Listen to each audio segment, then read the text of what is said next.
Bonjour, sur cette vidéo, je vais vous présenter une petite introduction sur les signaux et sur la manière de les classer. Donc on va commencer par une définition, donc on va définir les termes importants concernant les signaux. Donc on va commencer par le signal lui-même. Qu'est-ce que le signal? Donc le signal, c'est toute variation d'une grandeur physique de nature quelconque porteuse d'informations. Donc le plus important, c'est qu'il y a une variation d'une grandeur, et puis elle porte l'information. Donc, pour résumer, le signal est une représentation physique de l'information.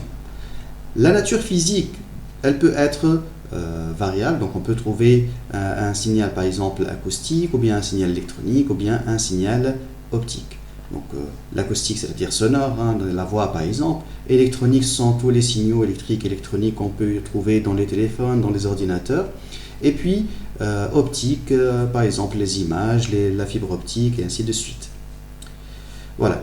Donc généralement le signal il est associé au mot bruit. Donc on va définir donc qu'est-ce qu'un bruit.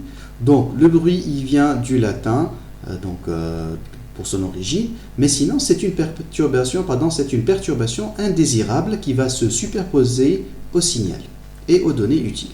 Donc le bruit, on peut aussi dire que c'est un signal, mais qui n'est pas désiré. D'accord? Donc, parce qu'il y a une certaine information qui est dans le bruit, mais cette information, elle n'est pas utile pour l'utilisateur. Donc, c'est pour ça que le bruit et le signal, ça va dépendre du contexte dans lequel on va travailler. Donc, par exemple, on a ici, pour comprendre un peu le contexte, donc on a un opérateur sonar. Donc, le sonar, c'est une sorte de radar qui est capable de détecter les informations qui sont aux environs de ce sonar-là. Donc, généralement, il est utilisé sur les navires, sur les bateaux. Donc, il y a les bateaux de guerre, par exemple, qui vont essayer de détecter les autres navires. Donc là, tout ce qui est émis par les poissons va être des bruits par rapport à notre signal utile. Donc, le navire ici, il cherche, donc le signal utile qu'il cherche, c'est les autres navires, ce sont les sous-marins. Donc, s'il y a un bruit qui est donné par les poissons, qui aussi en lui-même c'est un signal, mais qui n'est pas désiré, donc on va dire que c'est un bruit. Par contre, si au lieu d'utiliser le sonar dans un navire de guerre, on va l'utiliser dans un navire de pêche. Donc c'est un pêcheur qui a donc un sonar, et là le signal utile c'est celui qui est émis par les poissons, et les autres signaux dont ceux des autres navires va constituer le bruit.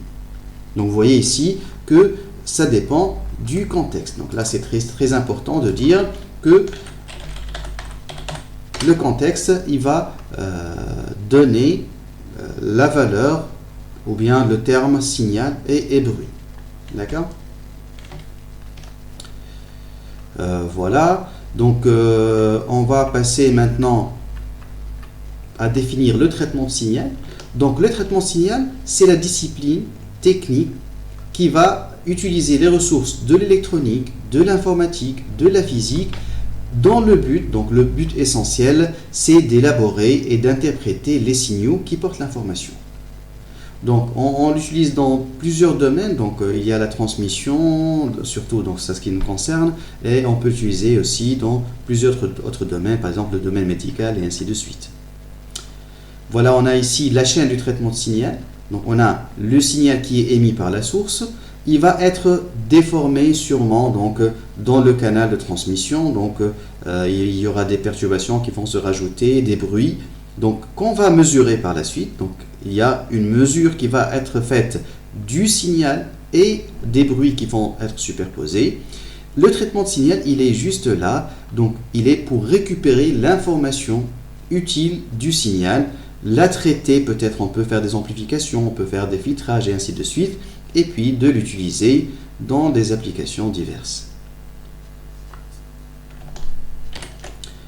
Alors les signaux, on peut les classer de plusieurs manières. Donc on va voir dans cette partie-là comment on va classer les signaux. Donc les signaux peuvent être classés selon leur caractère déterministe. Donc on verra par la suite qu'est-ce qu'un caractère déterministe ou bien aléatoire. On peut les classer par leur caractère énergétique. On peut les classer par leur caractère continu ou bien discret. Et puis par leur caractère spectral et leur dimension. Donc pratiquement, donc vous voyez ici qu'il y a plusieurs manières de classer les signaux et on peut trouver aussi des superpositions, c'est-à-dire on peut trouver un signal qui est déterministe, qui a énergie finie, qui a un caractère continu, ainsi de suite. Donc un même signal, il peut être classé dans toutes ces sous-catégories qui existent ici. Donc on va commencer par la première classification des signaux sous forme de signaux certains et aléatoires. Donc qu'est-ce qu'un signal certain? Qu'est-ce qu'un signal certain? Un signal certain, c'est un signal qu'on peut déterminer, qu'on peut connaître ou bien savoir son amplitude et prévoir son amplitude à l'avance. Donc on va prendre par exemple un signal x de t sous forme d'un sinus par exemple, sinus de pi ft. D'accord? Donc là, si on connaît le temps t, donc si on veut connaître l'évolution du signal, on peut rajouter ici une amplitude par exemple. Si on connaît, donc on veut savoir le signal à un instant t quelconque, il suffit de remplacer ici le t et on va connaître le x de t. Donc on peut le déterminer à n'importe quel instant. Donc tout ce qui peut être écrit mathématiquement, donc sous forme d'un modèle mathématique, on peut le prévoir dans le temps, c'est-à-dire connaître sa valeur à n'importe quel instant. Par contre, les signaux aléatoires sont des signaux qui sont imprévisibles. Donc là, ce sont des signaux qui sont imprévisibles et qu'on ne peut pas prévoir, disons, à l'avance. Par exemple, ici, on va prendre la parole. Donc ici, si je suis en train de parler, vous ne pouvez pas donc savoir qu'est-ce que je vais dire à l'instant t égal à, par exemple, 5 minutes après. Donc là, le signal de la parole, tout ce qui est donc signaux imprévisibles sont des signaux qui sont aléatoires. Alors, si on a un signal déterministe et un signal aléatoire, donc le résultat, sûrement, donc pour la somme ou bien le produit, il va être un signal aléatoire du moment qu'il y a l'existence d'un des signaux qui est aléatoire. Alors maintenant, on va essayer d'avoir les sous-catégories pour les signaux certains. C'est-à-dire, un signal certain, on peut aussi le classer en deux sous-catégories, qui sont les signaux périodiques et les signaux non périodiques. Donc là, c'est un classement qui se fait sur les signaux déterministes.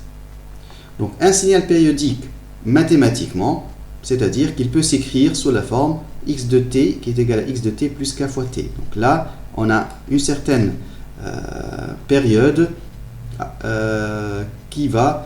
où le signal il va se répéter. Donc là, on a un signal qui est périodique. La deuxième sous-catégorie sont les signaux non périodiques. Donc là, les signaux non périodiques qui peuvent être quasi périodiques ou bien transitoires. Donc on peut voir ça dans la décharge des condensateurs, on peut les circuits ERC ou bien les circuits RLC. Donc il y a des signaux qui peuvent être périodiques, quasi plutôt périodiques, ou bien transitoires aussi. Donc si on a une somme maintenant de signaux, surtout des sinusoïdes, donc si on a deux sinusoïdes et qu'on va faire leur somme, alors le résultat il va être dans des cas périodiques et dans d'autres cas quasi périodiques. Alors comment on va savoir ça? Il suffit de faire le rapport des deux périodes. Donc si le rapport il appartient à l'ensemble des rationnels, donc on va dire qu'il est périodique, sinon donc il est quasi périodique. Donc on va prendre un exemple. Donc on va prendre un signal qui a une période t1 par exemple égale à 2 et là une période t1 qui est égale à racine de 2. D'accord? Donc racine de 2. Donc là le rapport il va être un réel qui n'appartient pas à l'ensemble des rationnels. Donc là ça va être un signal quasi périodique. Par contre si on avait une période qui est égale à 5, donc là il n'y a pas de problème. Donc là il y aura donc un rapport qui est égal à 2 sur 5 ou bien 5 sur 2, donc il va appartenir à l'ensemble des rationnels et la somme va être périodique. Pour les signaux maintenant aléatoires, on peut aussi les classer en deux sous-catégories qu'on appelle les signaux stationnaires et les signaux non stationnaires. Donc là, les détails, on ne va pas rentrer dans les détails des calculs, mais les signaux stationnaires sont des propriétés statistiques qui sont invariantes dans le temps. Les signaux non stationnaires ont des propriétés statistiques quelconques et qui vont être plutôt variables dans le temps. Alors maintenant, on peut généraliser pour tous les signaux. Donc, pour un signal x de t réel, on peut définir son énergie sur un intervalle. Donc, Wx entre t1 et t2, c'est le carré du signal, donc la primitive du carré du signal entre t1 et t2. Et pour la puissance, c'est l'énergie divisée par la différence entre t2 et t1. Et puis la valeur efficace du signal x de t, ça va être la racine de la puissance qu'on vient de calculer. Alors, pourquoi maintenant on a appelé énergie normalisée et puissance moyenne normalisée? Parce que cette définition-là, elle est appliquée d'une manière générale pour tous les signaux, mais si on va travailler dans un domaine bien défini, par exemple en électricité, si on va prendre par exemple le courant électrique, si on veut calculer l'énergie par rapport au courant, d'après la définition qu'on a ici, c'est T1, l'intégrale entre T1 et T2 de I au carré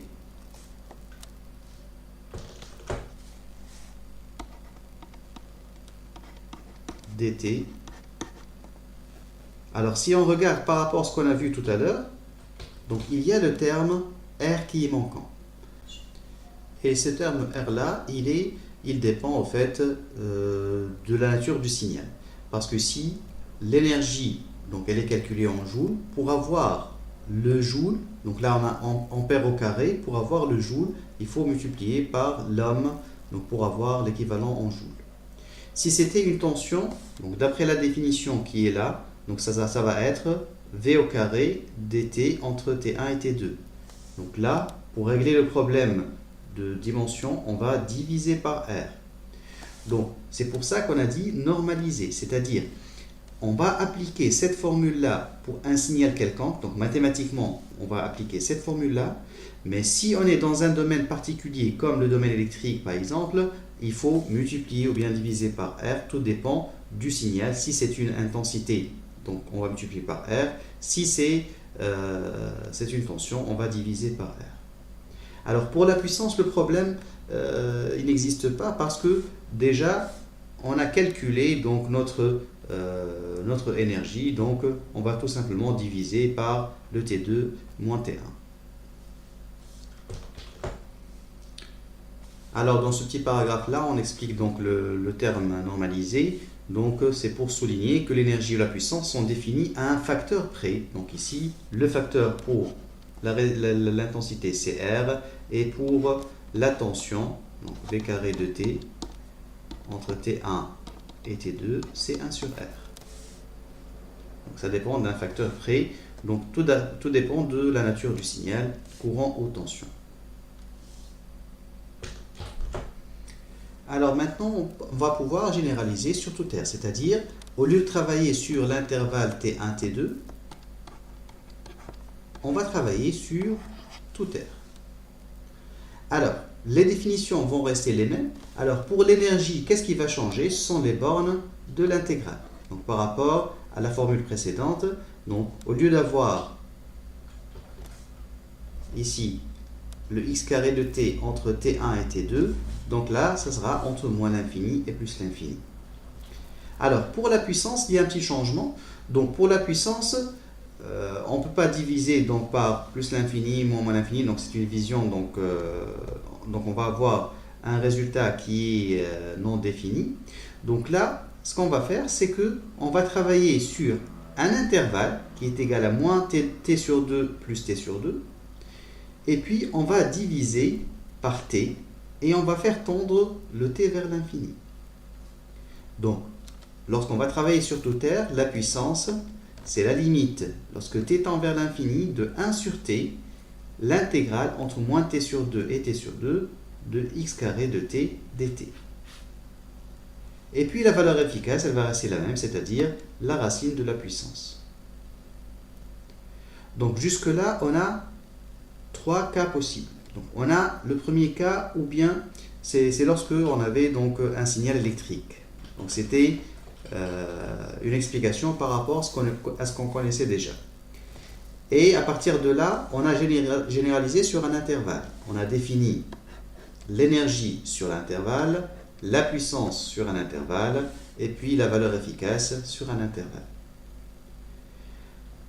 Une nouvelle généralisation sur toute R maintenant.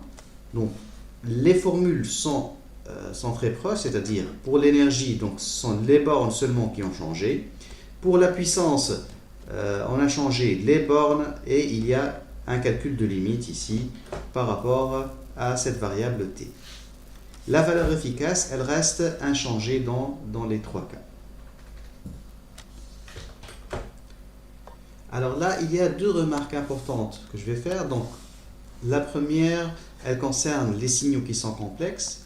Donc, pour toutes les formules qu'on a vues tout à l'heure, on va remplacer le x carré de t par le module de x de t au carré. Donc, on peut remplacer aussi par x de t fois x étoile de t, où x étoile de t, c'est le conjugué de x. Donc, je vous rappelle, donc, si on a un nombre complexe z qui est égal à a plus j fois b, donc le conjugué de z, c'est a moins j fois b. D'accord? Donc, si jamais on va utiliser donc un signal qui est complexe, on peut utiliser les mêmes formules, mais on va remplacer le x de t au carré par x de t fois x étoile de t. Deuxième remarque, donc là c'est la première. La deuxième remarque, c'est lorsqu'on a un signal qui est périodique. Alors, lorsqu'on a un signal périodique, la puissance moyenne totale est égale à la puissance moyenne sur une période. C'est-à-dire, on a cette formule-là, donc elle va rester la même ici, donc lorsque le signal est périodique. Qu'est-ce qui va changer? C'est-à-dire, on ne va plus calculer de limite ici, donc c'est tout simplement, donc on va garder la même formule, mais on va supprimer la partie limite, c'est-à-dire on va calculer la puissance moyenne sur l'intervalle moins t sur 2 plus t sur 2. C'est sur une période, donc on peut choisir les bornes ici de telle manière à avoir une période. Donc là, on a choisi moins t sur 2, t sur 2, on peut choisir 0t aussi, donc ça reste valable. Donc c'est très important pour les signaux qui sont périodiques. Donc on peut avoir dans les exercices, surtout quand on travaille beaucoup avec les fonctions périodiques, donc on peut avoir des cas où on peut simplifier, disons, le calcul de la puissance moyenne totale en utilisant cette formule-là au lieu de celle-ci. Alors maintenant, on va passer à la classification des signaux. Donc, là, on a vu un peu les formules nécessaires pour pouvoir faire la classification. Donc on a vu la puissance moyenne totale et la puissance moyenne sur l'intervalle, l'énergie sur un intervalle et l'énergie sur R. Maintenant, on va pouvoir classer nos signaux. Alors, il y a deux grandes classes, sont les signaux à énergie finie et les signaux à puissance moyenne finie. Donc, on va commencer avec les signaux à énergie finie. Donc, si on a un signal x de t, il est dit à énergie finie si l'intégrale, elle existe. Alors, cette intégrale-là, c'est l'énergie sur R. Hein. Donc là, si l'énergie sur R, elle converge, donc elle est différente de l'infini, donc on va dire que notre signal, il est à énergie finie. Alors, comme exemple de signaux à énergie finie, on peut prendre le signal rectangulaire. Donc, un signal rectangulaire x de t qui est égal à rect de t sur t. Donc, je vais expliquer un peu c'est quoi ce signal-là. Donc, rect de t sur t, c'est-à-dire que c'est un signal rectangulaire de centre 0 et de largeur t. Donc, la largeur t, c'est-à-dire entre moins t sur 2 et t sur 2. Alors, l'amplitude, bien sûr, là, c'est égal à 1. Alors, sous forme d'exercice, je vous demande donc de calculer pour la prochaine séance l'énergie de ce signal-là, Wx, et montrer qu'elle est finie. Donc, d'après la définition, c'est-à-dire on va calculer et on va montrer que cette énergie-là, qu'est-ce que ça veut dire? C'est fini, c'est-à-dire que le résultat va être égal à un réel. Et par la même occasion, on va aussi calculer la puissance de notre signal. Donc, sous forme d'exercice, pour la prochaine fois, vous allez calculer l'énergie pour ce signal-là. Donc là, c'est notre signal x de t. Et aussi sa puissance p de x. Et montrer évidemment qu'il est à énergie finie. Alors, les signaux à puissance moyenne finie sont les signaux dont la puissance, justement, elle est finie, c'est-à-dire qu'elle va converger. Alors, là, il y a une autre condition, donc on va l'expliquer par la suite après avoir travaillé l'exercice tout à l'heure. Donc, il faut aussi qu'elle soit strictement positive. Donc, cette condition-là n'était pas présente pour l'énergie. Donc, l'énergie, il faut seulement qu'elle soit finie. Alors, pour la puissance, il faut que ça soit fini et non nul. D'accord? Donc, la définition, d'ailleurs ici, donc c'est expliqué, exclut le cas des signaux à puissance moyenne nulle qui correspondent à des signaux à énergie finie. Donc, on va expliquer que pour les signaux qui sont à énergie finie, on va trouver qu'ils ont une puissance moyenne qui est nulle. Alors, comme exemple, on a le signal sinusoïdal. Donc, si on a un x de t qui est égal à sinus oméga t, on va montrer, donc je vous demande ici de montrer aussi sous forme d'exercice, que c'est un signal à puissance moyenne finie. Donc, il va falloir calculer sa puissance moyenne et montrer qu'elle est finie d'une part et qu'elle est non nulle d'une autre part. Une autre manière de classer les signaux, c'est la classification spectrale. Alors, les spectres, en fait, on parle de spectres lorsqu'on parle de fréquences. Donc, il y a 4 types de classement, donc ici de spectres. Donc, il y a les signaux qu'on appelle basse fréquence. Donc, on a ici donc l'axe des fréquences. Donc là, on va présenter le signal en fonction de sa fréquence. Donc, si on a l'ensemble des fréquences, l'intervalle des fréquences, il est dans une zone qui est proche de 0, d'accord? Donc, on a la fréquence minimale, elle est 0 ou bien proche de 0. On va dire que notre signal, il est de basse fréquence. Les signaux haute fréquence, c'est lorsque la fréquence minimale, elle est très grande devant 0. Donc là, on a un signal qui est haute fréquence. Donc là, c'est la deuxième catégorie de spectre. Ensuite, on a les signaux à bande étroite. Donc, une bande étroite, c'est-à-dire que la fréquence minimale et maximale sont très proches. Donc ici, on a une bande étroite pour ce signal-là. Et enfin, une large bande, c'est lorsque il y a une très grande différence entre Fmax et Fmin pour le signal. On va passer à une nouvelle classification, c'est la classification morphologique. Donc ici, point de vue évolution temporelle et du signal. Donc il y a l'évolution continue et l'évolution discrète. Point de vue amplitude aussi, donc il y a l'amplitude qui est continue ou bien elle est discrète. Donc ici on a un signal qui est continu en temps et qui est continu en amplitude. Alors continu, qu'est-ce que ça veut dire? C'est-à-dire qu'entre deux instants donnés, on peut avoir n'importe quelle valeur. Donc là, on peut trouver donc des valeurs dans la courbe qui correspondent par exemple au temps ou bien qui correspondent aussi à l'amplitude. Donc là, on a un signal donc, qui est continu en temps et en amplitude. On va l'appeler un signal analogique. Donc, un signal analogique est un signal qui est continu en amplitude et en temps.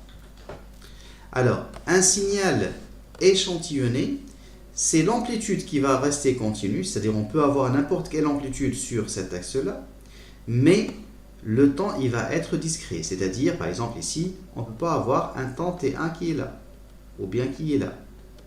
Donc les temps sont définis avec des valeurs qui sont finies. Ici, on a des valeurs finies pour le temps. Il est appelé discret. Ici, on a une discrétisation du temps, mais l'amplitude, on peut avoir n'importe quelle valeur réelle ici pour les amplitudes.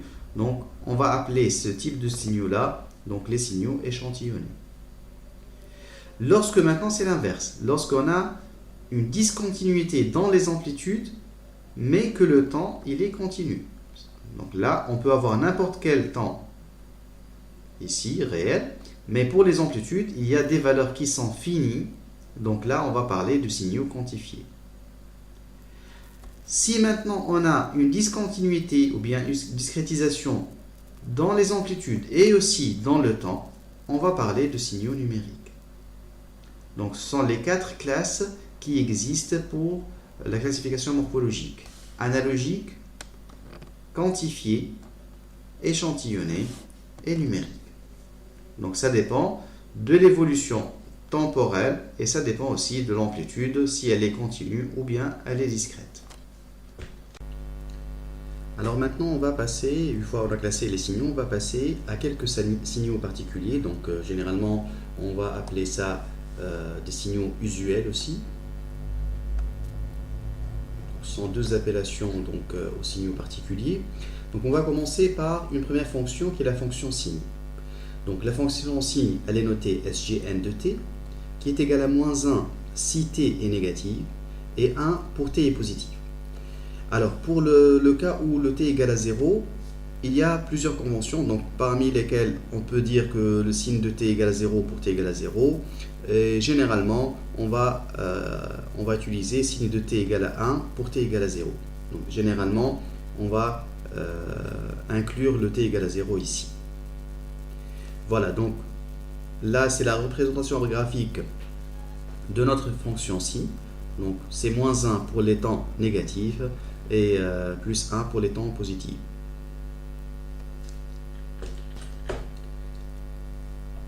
La fonction suivante, c'est la fonction échelon.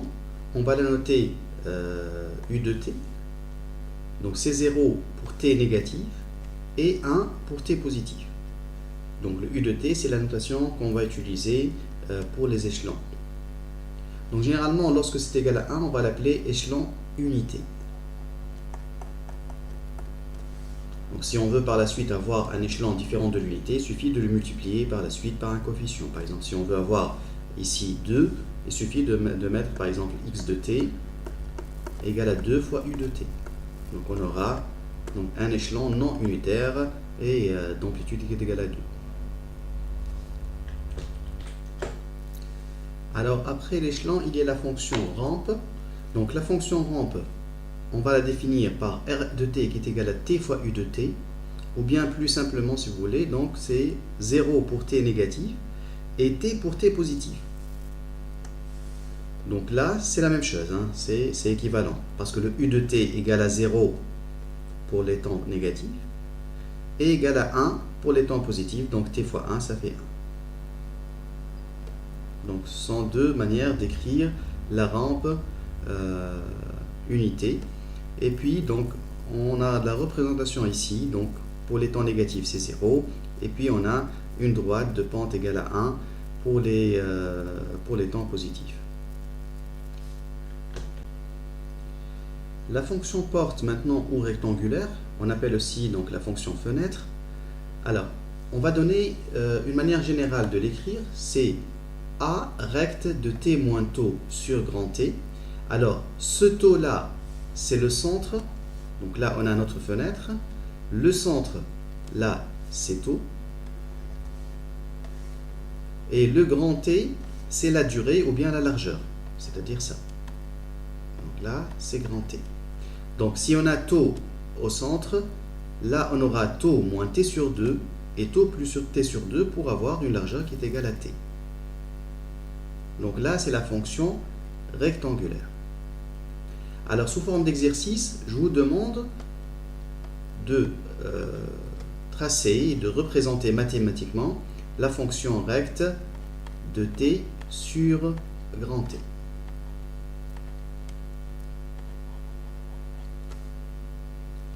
Donc, mathématiquement, c'est-à-dire comme on l'a fait pour les autres ici fonction, c'est-à-dire comment va être la fonction en fonction du temps.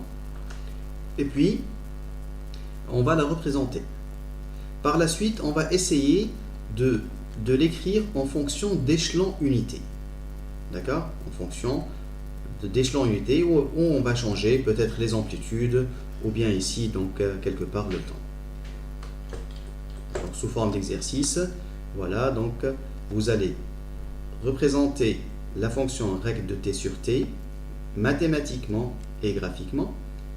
Et puis, le U, on va l'écrire en fonction d'échelon unité. On va passer maintenant à la fonction triangulaire. Donc, on regarde ici la représentation, elle est sous la forme d'un triangle. Donc, faites très attention. Ici, il y a beaucoup d'étudiants qui font la confusion entre triangulaire et rectangulaire. Donc, rectangulaire, c'est ce qu'on a vu tout à l'heure. Donc là, c'est la fonction rectangulaire et là, c'est la fonction triangulaire. Donc, il ne faut pas faire de confusion. Alors, mathématiquement, comment on va traduire ça? Donc, tri de t, c'est 1 moins valeur absolue de t si valeur absolue de t est négative. Et 0 si la valeur absolue de t est supérieure à 1, plutôt inférieure à 1 et supérieure à 1. Donc, pour bien comprendre les dessous, disons, de cette écriture-là, il faut détailler la valeur absolue de t. En fait, valeur absolue de t égale à quoi? Égale à t si t est positif,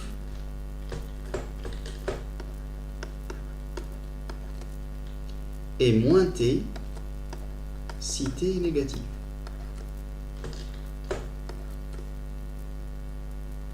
Donc là, c'est la valeur absolue de t. Donc si on va réécrire cette fonction-là en ouvrant les valeurs absolues, donc tri de t va être égal à quoi? Alors là, on aura deux écritures, donc ça sera 1 moins, alors si t est positive et inférieur à 1, donc on a ici la valeur absolue inférieure à 1, c'est-à-dire que t est entre moins 1 et 1. Donc, valeur absolue de t inférieure à 1, c'est-à-dire t entre moins 1 et 1. Donc, si t est positif, c'est-à-dire est inférieur à 1, on va écrire 1 moins t. Donc là, si t est positif, d'après ça, et inférieur à 1, d'après ça. Maintenant, si t est négatif, on aura moins t. Donc, ce sera 1 moins t, donc 1 plus t. 1 plus t, lorsque le t il est négatif, et il doit être supérieur à moins 1, donc il est entre moins 1 et 0. Alors, dans ce cas-là, on a 1 plus t.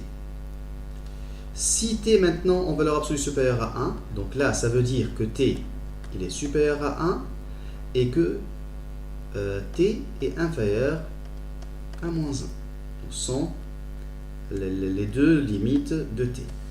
Donc ça va être égal à 0. Donc si t est supérieur à 1 ou t inférieur à moins 1. Donc on va regarder maintenant un peu la courbe. Alors pour la partie où t est inférieur à moins 1 ou bien supérieur à 1, c'est 0. On est là, supérieur à 1, inférieur à moins 1, on voit que la courbe, elle est égale à 0. Alors, si on est entre 0 et 1 maintenant, entre 0 et 1, on a une droite affine de pente moins 1. Donc, on peut la tracer en choisissant deux points. Donc, on peut prendre le point A égale à 0, d'abscisse 0. Donc, on aura 1 moins 0, ça fait 1. Donc, là, c'est le premier point.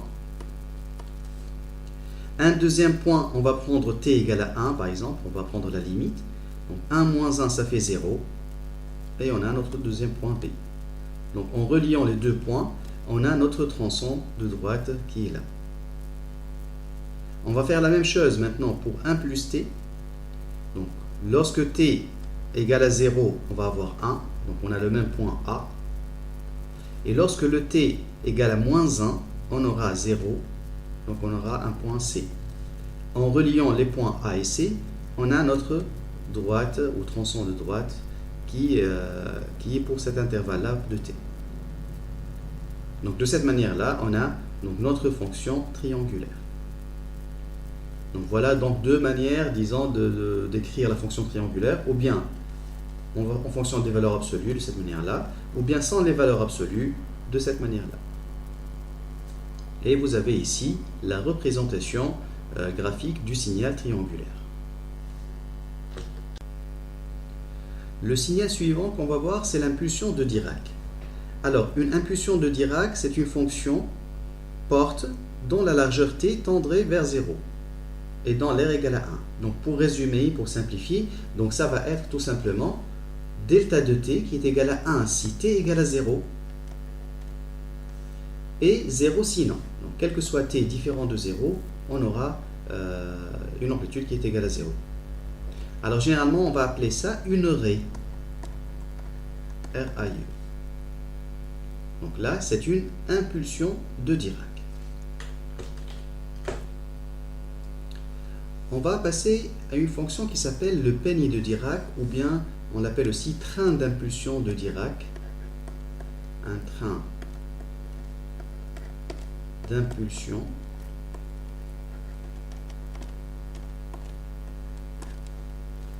alors, c'est la somme de delta de t moins kt avec k allant de moins l'infini jusqu'à plus l'infini.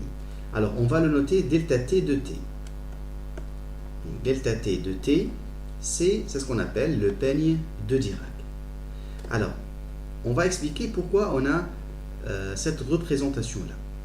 Alors, on va ouvrir cette forme-là, cette somme-là, et le delta de t de t, je vais commencer par k égale à 0. Donc, je vais aller au milieu ici. Alors, lorsque k égale à 0, ça va être delta de t moins 0 fois t, c'est-à-dire le delta de t. Alors, delta de t, c'est quoi? Delta de t, c'est l'impulsion de Dirac qu'on vient de voir. C'est-à-dire, c'est une impulsion qui est égale à 1 lorsque t égale à 0. Donc, on a la raie correspondante ici. Alors, après, pour k égale à 1, on aura delta de t moins 1 fois t, c'est-à-dire moins t. Donc là, on a notre impulsion de Dirac qui est retardée d'une période ou bien d'une durée grand t. Donc c'est l'impulsion de Dirac qui est retardée, elle est là. Donc là, c'est delta de t moins t. Pour k égale à 2, on aura une impulsion de Dirac qui est retardée de 2t. Et ainsi de suite. Donc ça va nous donner donc, les autres raies de ce côté-là, du côté positif. Lorsque k est négatif maintenant, donc on va prendre moins 1 par exemple, donc on aura delta de t moins moins t, c'est-à-dire delta de t plus t.